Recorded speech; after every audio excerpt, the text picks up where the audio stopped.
Hey, this is Robert, and thank you so much for tuning into Station Square. And yeah, hope everybody is doing well out there. And yeah, we're just about getting ready to celebrate the 4th of July and getting Mm. into the second half of the year, which is kind of wild to me. So we have a returning guest who I've had on. I don't even remember, but yeah, we're in our new crisp studio setups. I mean, not like before, but yeah, we're in, so that way we can have better audio. So this is Milena Tinoco. Thank you so much for joining me today. Thanks for having me back, Robert. It's been, I think, a year. Has it been a year? I Man, I think don't really keep so. track of time. What is So, time? exactly, yeah. So share the audience, like, everything that you've been up to, what you've been kind of working on, all that stuff, and yeah, just share a little bit about your 2025 so far. 2025. It's been a great year, as Dave Walsh says. He's like, thrive in 2025. I always hear him in my head when I say 2025. It's been a beautiful year for me. Slow start. Started out Q1 was like, what is going on?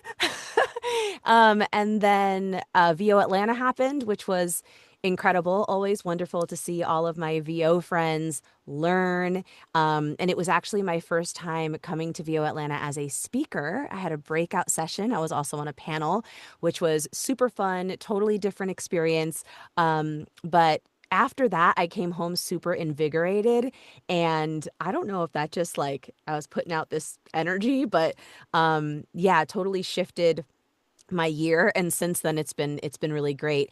Outside of that, I've just been traveling a lot, hanging out with my two kids who are super fun and awesome, and just spending time with friends and family, and really just trying to enjoy every moment of life as much as I can. Oh yeah, absolutely. I'm just kind of doing the same where it's like, oh boy, what is going on? But then at the same time, it's like, oh yes, God, thank you for like everything that's just been. I mean, we could just discuss like how, some stuff that is out of our control isn't really all that great, but at the end of the day, like what is within our control is like, you know what? It could be a lot worse, it could be a lot better, but you know what? I'm just really happy where I think you and I are at right now, at least. Can't really speak for Yeah, everybody, but yeah. 100%. I definitely agree. It's been a weird year and Yeah. challenging in many ways. I really try to focus on, like you said, the things that we can control, because I am a little bit of an overthinker, a lot of bit of an overthinker, and also a bit of an anxious. I get kind of nervous over things really easily. So I personally cannot dwell in just like watching the news all day, or I will be in the corner like in a ball in my room. So I really try to focus on the things that I can control, and just really trying to be as loving as I can be to those around me. And yeah, and just work hard and be kind. I don't know. And be grateful. Absolutely. So for you, what would you say out of everything that you've worked on this year, or just kind of if you were to give a timeline of like from when we last spoke to what you're doing right now, what would you say was something that you're really the most proud of, or would you? It's just something that you consider to be like, oh my God, I did this. Just exciting. Well, I am like such a little kid in a grown-up body that everything I get to do, I'm like, oh my God, I got to do this thing. I really try to approach life from this place of like wonder and awe of like everything. And it just makes it so much more fun. Even, it doesn't matter. I feel like I don't care how long I do this voiceover thing, how long I'm fortunate and blessed enough to continue to have a thriving career in voiceover. Every time I get a job, I'm like, I did the thing. But this year, something pretty cool happened. Two pretty cool things happened. Um, the beginning of January, I have done like little things here and there for Verizon before. I talk about them a lot.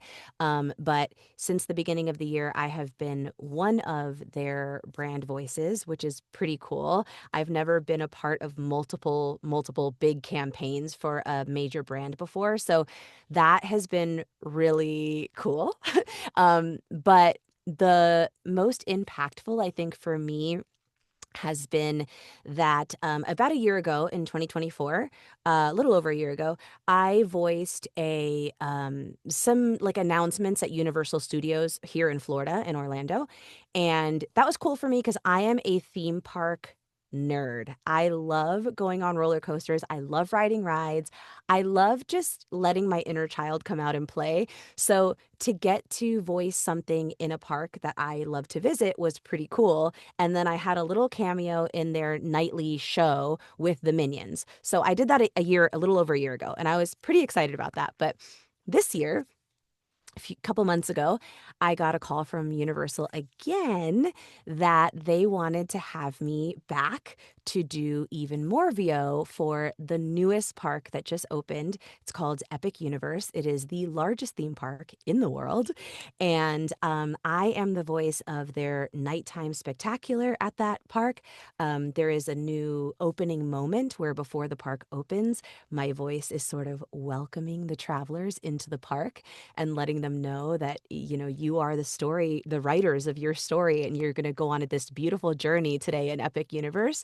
And also, I'm voicing their 4th of July spectacular, which is happening in a couple nights. So for me, when I first saw that show at Epic and I heard my voice and I saw the lights in the water, it hit me so hard.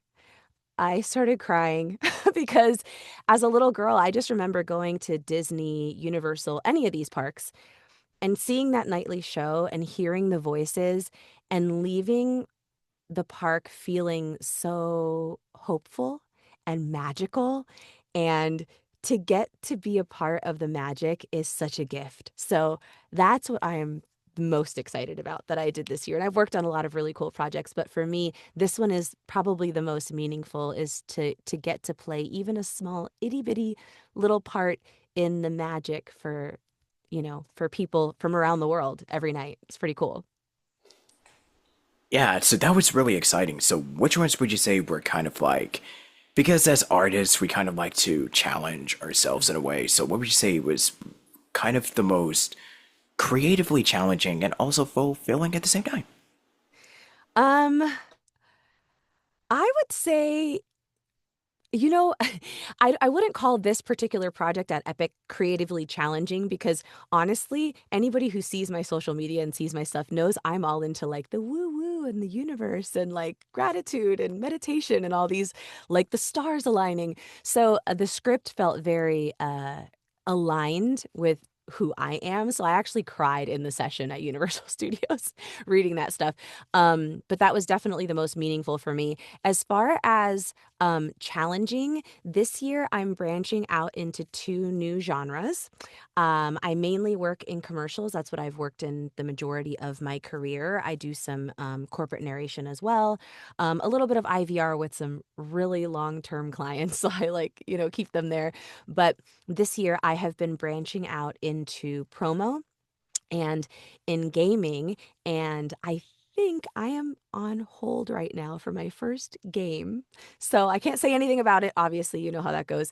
But that I think has been for me the promo, changing the brain from commercial to a promo type read. And then also in gaming, learning to not play it so safe and learning to like really let myself get into these characters and be silly for me has been the most challenging, but also super fun learning like, oh wow, there's more to me. Like there's more there to discover. That's been pretty cool. Just congrats. That's all I can say after all of this. Thank you. You're welcome.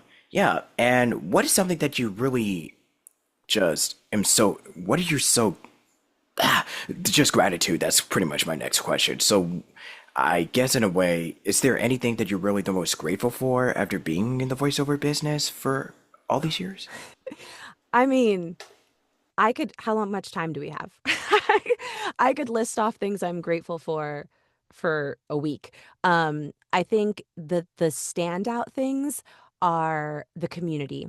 The people that I've met in voiceover have really been the most beautiful gift to all of my life. No matter where I worked, went to school, where I went, I never really felt like I fit in. Um, and I always kind of felt like weird, like an alien everywhere I went. I felt like I had to sort of dumb myself down, make myself smaller, don't, you know, be too much, don't intimidate anybody.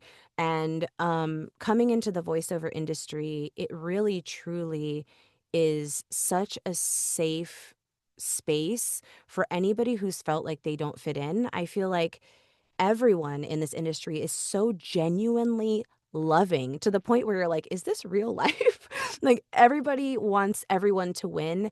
I don't know that I've encountered anyone since I started that felt fake or disingenuine or didn't want someone else to win. So that is the biggest thing I'm grateful for. But the other thing that I'm grateful for is really just the trajectory of my career, my incredible supportive agents. And I just pinch myself all the time. Sometimes I see auditions come through and I'm like, the fact that I even get the opportunity to read for this is like just beyond my wildest dreams. So yeah, I mean, super grateful that I get to use my voice in a way that's meaningful and that can support my family. And I'm super grateful that I've been able to make a full-time career out of this and really get to play for a living. And that's just such a blessing. I will forever feel lucky. Every morning I wake up and I'm just like, this is the best. I mean, what's not to be grateful for? Amen to that. And what would you say has just been really helping you just with all the stuff you mentioned? Would you say that that's really been keeping you so positive all this time? Yeah, I mean it's work. I think I come off when people see me on, socials or anything, I come off like I'm always happy. I'm definitely not always happy. It's a choice. It's a decision every day. There are this week in particular, I had a bit of a hard week. One of my children was in the ER for something pretty scary, and my phone got wet and it just stopped working, and I had no phone. Like, and it's interesting because I've made the choice to be happy and to focus on gratitude and to focus on like, okay, what this sucks, but like, what's great? Let's like think about that stuff. Because I've trained my brain so long to do that. Now, when these sort of, I don't want to say bad things, right? Like, not ideal things happen, I'm like, oh, yeah, that makes sense. I was probably due for a little like, I was due for life to kick my butt a little bit. And like, if the worst thing that's happening to me is that my phone didn't work for 24 hours, I'm doing okay. My son, thank goodness I didn't finish the story. He's healthy, he's good. But um yeah, I think being happy and being positive is a choice. And I absolutely have days where I sit on my couch and I'm just like, why? They don't happen that often, but uh I think it's also okay to let yourself feel that way. If something hard happens, if something devastating happens, heartbreaking, loss of a family member, illness, you know, anything, I feel like it's totally okay to sit in those feelings for a little while, and I absolutely do that. But um as far as positivity goes, I for sure there are days when I don't feel like being positive and I'm like, all right, gonna drink this coffee, put my big girl pants on, and we're gonna be happy. If you're happy and you know it, clap your hands. He did that. There we go. Yeah, it just had to. I just had to do that. Or no, Makes no, no. sense. What's that song from Despicable Me? Like, I'm so happy. I Mm. think that's what it was. Yeah. Because I'm happy. Oh yeah, definitely. It's that song. Pharrell? Yeah. I don't know. But what is something that you can always think back to and you're just so you just still cannot believe that, you get to wake up every day and you get to do all this crazy, silly, because you have to split your time between being a mother and then also doing this full time, with voice acting. So if you were to think back anything that just helped you remind like why you love it, feel free to share. Oh, well, that's a great question. Again, I love the community, but I think also another great thing that is very helpful with, being a mother and doing all that stuff is the freedom, the fact that I do have a choice in how I spend my time, which is really great. And also for my children, I love that I get to be an example to them that if you dream something and you want it and you work hard at it, you can achieve that and you can be your own boss and manage your own money. I mean, I talk to my kids about everything from managing money, managing time, what it means to be a business owner. Um, I think having the opportunity to show them what it's like to be self-made is such a blessing. But also, it's nice that I can schedule a day where if they need a little bit more time with mom, I can schedule that time off and spend time with them and they can have my focus. I don't have to talk to a boss and, ask for PTO or whatever. So, yeah, it's really nice to have the freedom to be able to spend time with my family, especially for the moments that really count. Yeah, because it's all about just finding that. It's like finding that nice sweet spot where you get to do this work, but then also spending time with your family is like super, just very important. I can't stress that enough. For sure. And I say often, everyone has a different definition of what success is to them. And I've said this probably 50 times. My definition of success personally doesn't have a dollar sign attached to it. That's not the way I define success personally. For me, success is having the freedom to decide how I want to spend my time. And luckily, I have a job that I love so much that for me, I don't feel like I ever need to run away from this. I don't need to like, oh my God, I need a day off from voiceover. It's so hard. you know?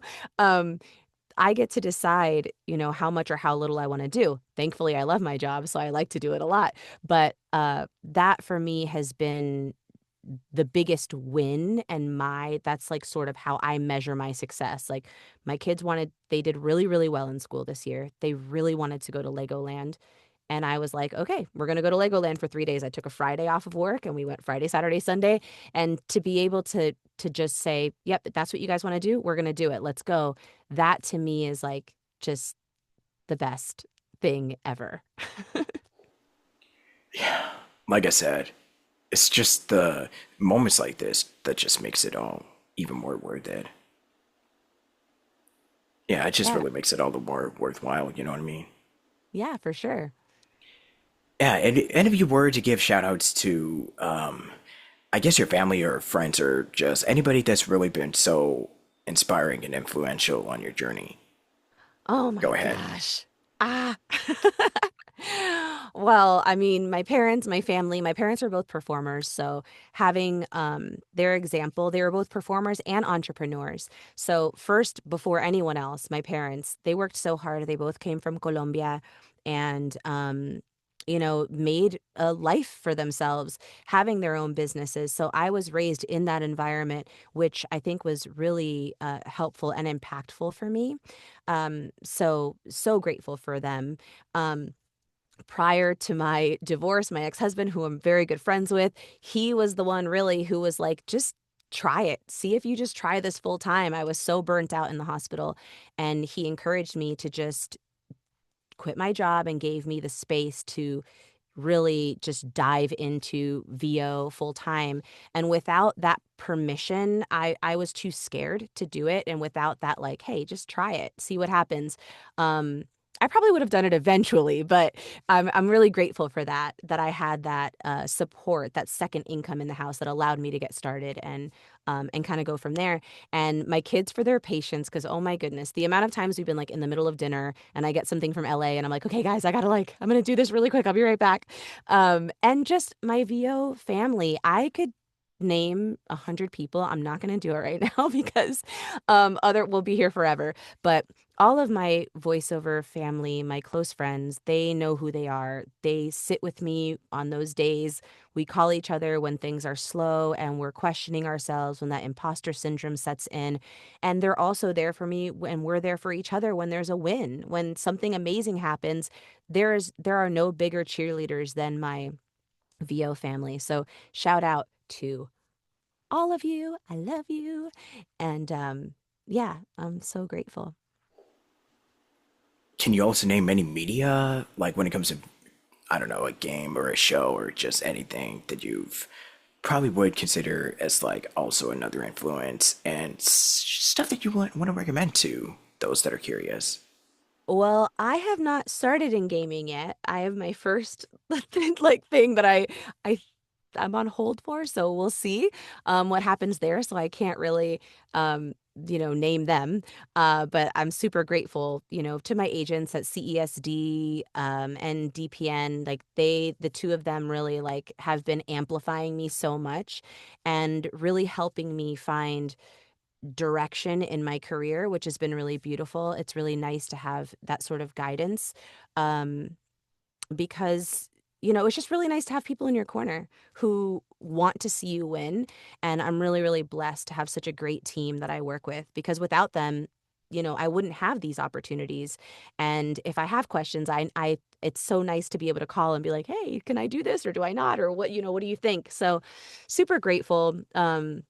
To all of them. And then, of course, my friends and everyone around here, they're all of my friends. There doesn't matter what I do. I could just get on and be like, "Hi, my name is Milena." They'll be like, "You're the best." So I'm just always grateful to have so much love around me. But as far as like a particular studio or anything like that, I work mostly remote and mainly for commercial stuff. Universal Studios, I mean, all of Universal Entertainment, their whole creative team is top notch. They are incredible. And it's always such a pleasure to work with them. Right on. And yeah, I pretty sure that this was also something we discussed last time, but how much would you say that, with your bilingual background and just because you mentioned that your parents are from Colombia. Colombia, so how would you say that that plays an important part into voice acting and just in your life in general? Oh Just my with all of your creative stuff. gosh. Yeah. It plays Let's being talk about it. bilingual. Yeah. Being bilingual has been a blessing for me for even before voiceover. I started in commercial acting when I was 17 on camera. So I did stuff in English and in Spanish. And also I worked for an affiliate of Telemundo. So I was a TV host in Spanish as well in Indianapolis. But even outside of that, when I was a nurse working in the ER, I was the only nurse who spoke Spanish. So I would help all the doctors translate. I would be the one that was bedside with, anybody who spoke Spanish as well, which was super helpful for me. Everywhere I've gone, and my first job ever was working for Verizon Wireless selling cell phones. Same thing. Anybody who came in that only spoke Spanish, I would get that sale. So being bilingual has been such a blessing for me. And in terms of my work in voiceover, I work probably about 40% in Spanish, 60% in English. So it does account for a large portion of my work. So I'm absolutely so grateful for it. I try to tell my kids, somebody come tell my kids, please, about this because I try to tell them they don't want to learn Spanish. And I'm like, guys, come on. You can make more money, you can make more friends, and I try to explain it to them and I'm trying to drill it into them, but they're not really wanting to do it, but I'm trying. Yeah. And let me see. What is something that you want to say to younger Milena about starting, voiceover and just doing the stuff that you're doing right Baby now? Milena. Baby Milena. I think about this all the time because I I feel like as you get older and as you have more life experience and really get to know yourself, there comes this new sort of just confidence, calm, groundedness in who you are. And I didn't have that before. I was very anxious, very nervous, always worried about making the wrong decision, very scared. And what I would say to little Milena, who was scared to jump head first into this career or into, anything, is don't be scared. Just try it. What's the worst that can happen? You fail and you start over and you reinvent yourself. And I would also tell her, you are enough. You are worthy and you have it in you. You have talent. And more than anything, you have a huge heart. And it's okay to let the world uh, see that and feel that. And I'd also tell her, can you start with training, please? Don't just try to jump into voiceover and Hmm. just do it. Yeah, that's pretty solid advice for anybody to have. Oh yeah, I talk about this often. Like, listen, if you followed my path, you're gonna go like do because I didn't, in the beginning I didn't know there were all these. Now there's these amazing schools like Such a Voice, who I'm going to be speaking for. I'm going to be doing a SAV talk, like a TED talk for them, and some webinars for them, but also Skills Hub, Gravy for the Brain. There are all these schools and these things out there, and also community, Facebook groups, coaches, all these things. And in the beginning, I just knew an engineer and he was like, well, we use a TLM 103. I bought one of those and just kind of got on voice 123 and started winging it. And who knows what could have happened sooner had I said, okay, I'm going to go get training. I'm going to learn the industry. I'm going to do step one first, then two, then three. But you know what? I don't regret my path. I did it the way that I did it, and I'm here now, and I'm grateful for it. No regrets. But if I had advice to give to someone just starting out, it would be that. It would be, uh, get some training, learn the industry. Very few people, in my opinion, and this may not be a popular opinion, can produce their own demo with no industry knowledge and be successful. Like, a great voice is not all that you need to be successful. And which, fun fact, I've hated my voice my whole life. People are like, did you love your voice? Did people tell you you had a nice voice? No, my whole life I would hear myself and cringe. So it's funny to be now talking for a living, and I finally have gotten used to it. I can hear myself without going.